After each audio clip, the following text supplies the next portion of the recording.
the founder of the McDonald's Corporation was a jerk?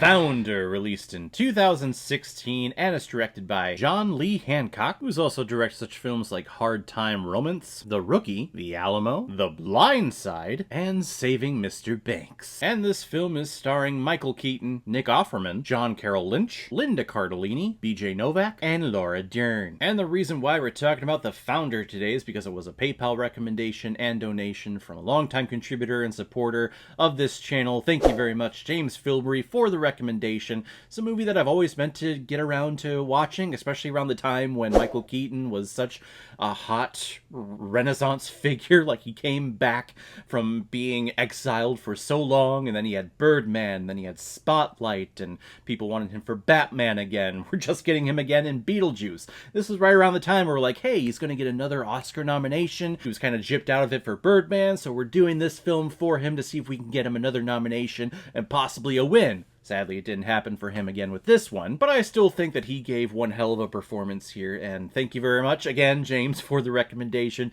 If anyone else out there also wants to be like James and help support me and contribute to this channel, you can select the QR code that's in the bottom left corner of your screen right now. Send over your donation of $5 or more with your movie recommendation, and if I have access to it, I will watch it, review it, and give you a little shout out just like I did with James Filbury here. Ray Kroc is a failing traveling salesman. During one of his runs in 1954, he comes across an amazing restaurant that has invented a system called the Speedy System, to where they're able to provide meals to families in 30 seconds or less and turn a profit. That restaurant is McDonald's. And Ray, being the smart and scheming businessman that he is, works his way into a partnership with the owners of McDonald's to help lease out, expand, and franchise the restaurant. The problem is that the McDonald's brothers want to keep this restaurant a family and small operation, while Ray wants this restaurant to go global.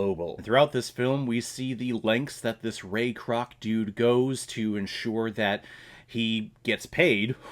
First off, he does open up all these restaurants, but how he was doing it, he was barely turning a profit until a lawyer comes in, helps him out, and says, you stop working in the restaurant business and you start working in the realty business. You buy up the land and you lease out the land to those aspiring managers and owners of the particular branch and the particular restaurant on that land. That way you gain a profit all the time. He turns the McDonald's restaurant into the McDonald's Foundation, hence the name, the founder.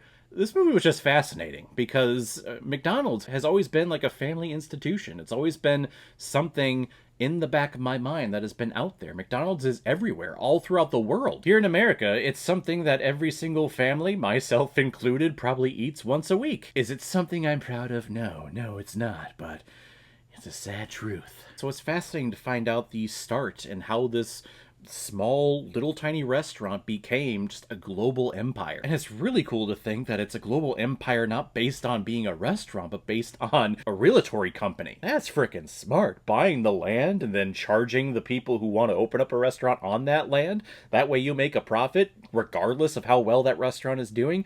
That's incredible. That is smart.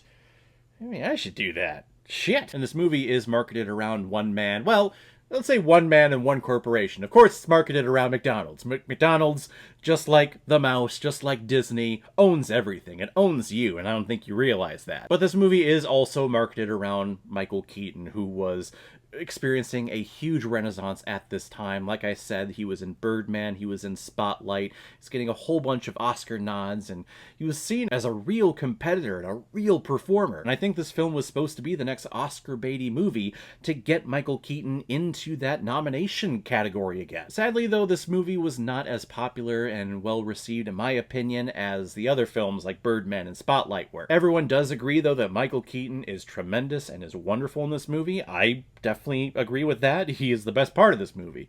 His performance, his mannerism, how he changes his voice, his physical performance is tremendous. Just love watching this guy. He's a very natural performer. He's always been a natural performer. Back in his comedic days in the 80s and in the 90s with Batman, and then to see him in his older years here in the 2015s, 16s, he's still going at it. He has Beetlejuice coming out later this year. Beetlejuice, I should say. He's just a special performer, and if he's in a movie, it puts a smile on my face. I know I'm going to get at least a good performance from the film. Maybe the film itself is not going to be great, but if Michael Keaton's in it, I'm going to be entertained at least a little bit. But I do feel that this script kind of fell off at the end, and that may be where Best Picture conversations like died out for this movie, was in the writing and in the editing of this film. Ray Kroc is struggling. He always has this passion and this drive to succeed and to do something more. He is in his elder years, as he says in this movie. This is a time where he should be thinking about retirement and thinking about taking long vacations with his wife and just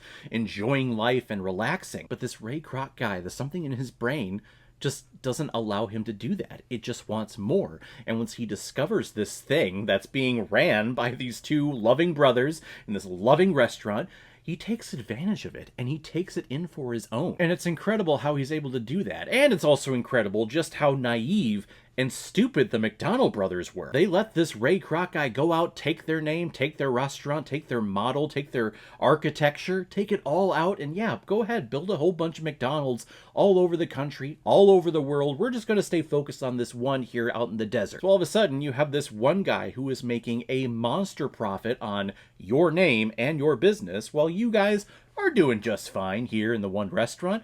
He's going to buy you out eventually. And he does, even though they have a contract with him stating that he only makes this certain amount of money and he can only run things in regards to the McDonald's restaurant through them. He just stops doing it. But he can do that because he's making so much money, and the McDonald's brothers have no leg to stand on. It's actually really frustrating to watch these two brothers just be so fucking stupid. I'm not a businessman myself, so I don't know the ins and outs of making deals and contracts and all that shit, but I can definitely tell when something is up, and in this movie they should have realized that a long time ago, but they just kept letting it happen. And they were just, sitting on their hands, sitting back, and just letting things happen to them as opposed to them doing things against people. Wow, it's a story that's actually hitting me kind of right here.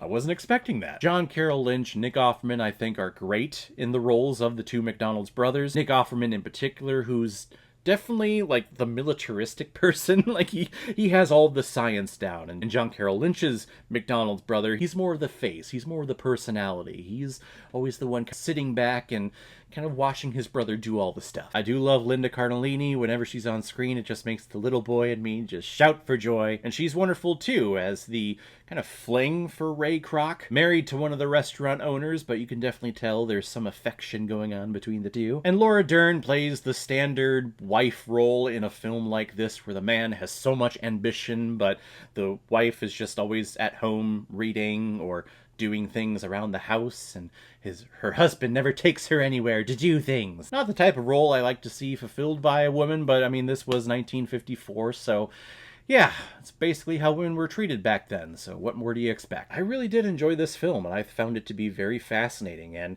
to watch Michael Keaton as Ray Kroc just kind of switch. He always has this kind of pullback to his wife, and pullback of trying to be a nice guy and doing things the right way and the nice way and the professional way. But there's a moment in here, and I'm not going to spoil what it is, where everything just switches, and the next time that we see Ray Kroc, he is an asshole, and he is a carnivore. He is going after everyone, and if anyone stands in his way, he will chop you down because he has the resources, the lawyers, and the funds to do so. It's a movie that proves that absolute power and money corrupts absolutely, and it makes you wonder, what are the things that you want in your life? Do you want fame and fortune? Then maybe having the mindset like this Ray Kroc guy is the right mindset for you.